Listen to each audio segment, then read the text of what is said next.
Dear friends, dear Manfred, dear Nikolai, dear Klaus, dear Ursula.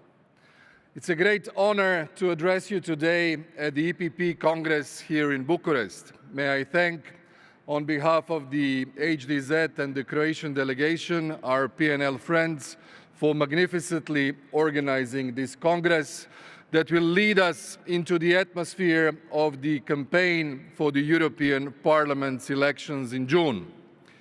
The EPP family has demonstrated not only in the times of the foundation of the European Union that it knows how to show leadership, how to show solidarity, how to show prosperity. We have done that over the past 5 years in the most turbulent times in the last few decades.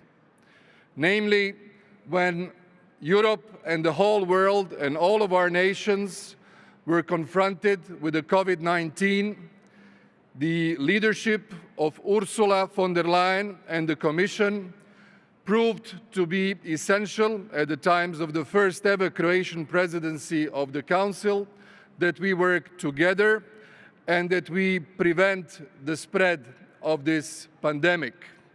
Ursula, you have provided us with a big answer to the big problem when it came to the protection, when it came to the solidarity, and when it came to the procurement of the vaccine. And I want to thank you for that leadership.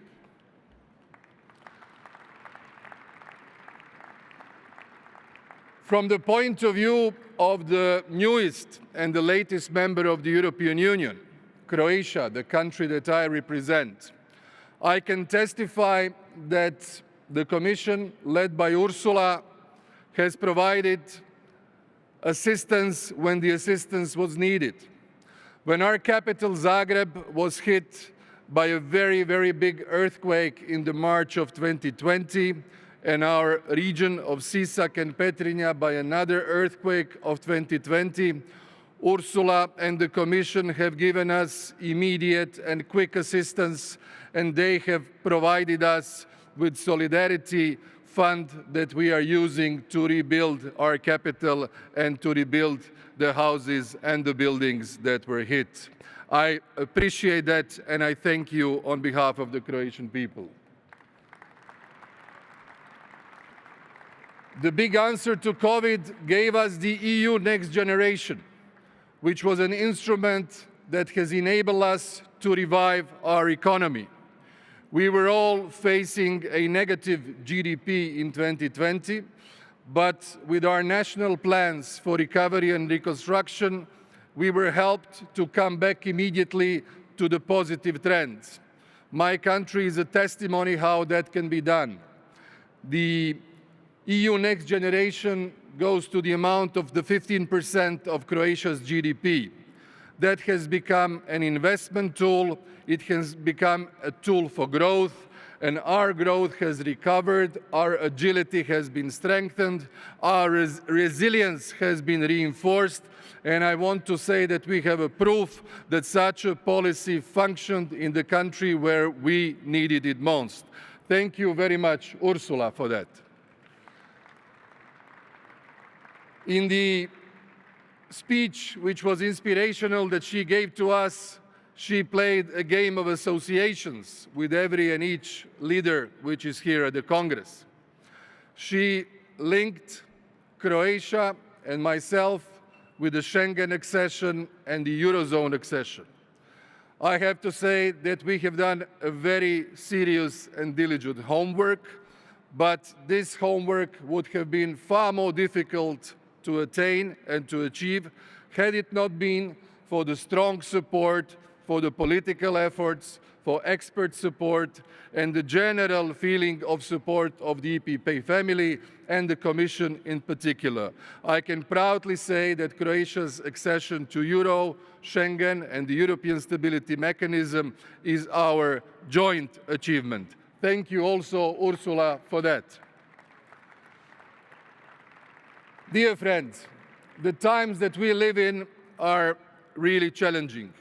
the tectonic changes in the global security architecture, the waging Russian aggression against Ukraine has completely altered our view on defense and on security. We need to continue and be able to sustain support to Ukraine, and I particularly greet Petro and Yulia and Vladimir, who are friends in our political sister parties in Ukraine. We will continue to extend our solidarity to support them politically, economically, financially, in humanitarian way, but also militarily. Croatia has done that, and we shall continue to do it until Ukraine prevails.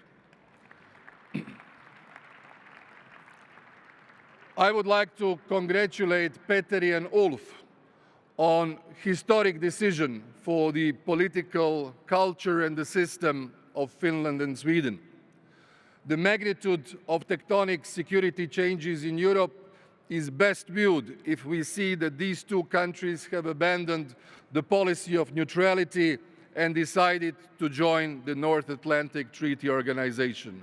I warmly welcome our new allies, which will contribute to our security, which will contribute also to Europe's security.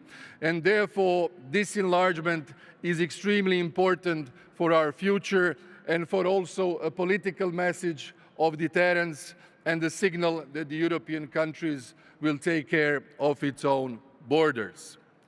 In that respect, we are all faced with the threats of illegal migration. Illegal migration has been the biggest problem that Europe has faced in 2015 and 16. In many of our countries, in many of our societies, it has completely changed the political narratives. It has given stamina to the political parties on the sides of the political spectrum, especially the far sides of the political spectrum, and it has impacted the strength of our own sister parties. In this respect, we need to show firmness. We need to show that we can control the external borders of the European Union, the Schengen borders, and not allow that the smugglers continue to profit on the tragic situations of many people from other continents.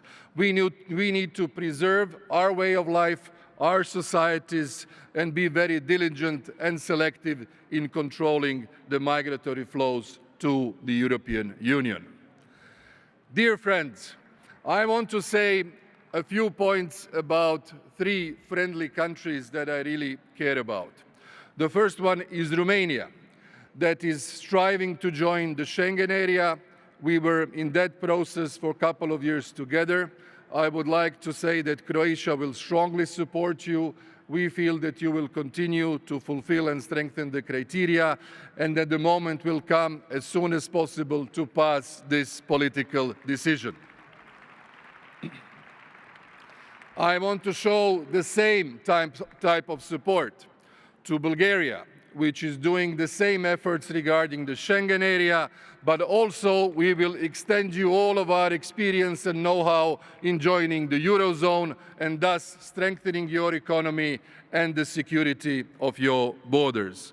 We will be with you, and we want to help Maria, who will soon become the Prime Minister, to be the leader in that process.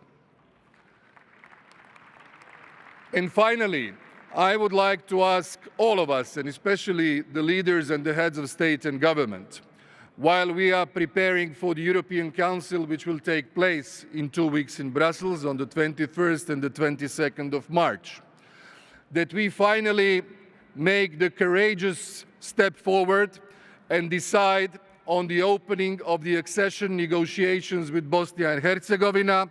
I would like to thank Borjana Krišto, the HDZ President of the Council of Ministers, for incredible efforts you have done since December.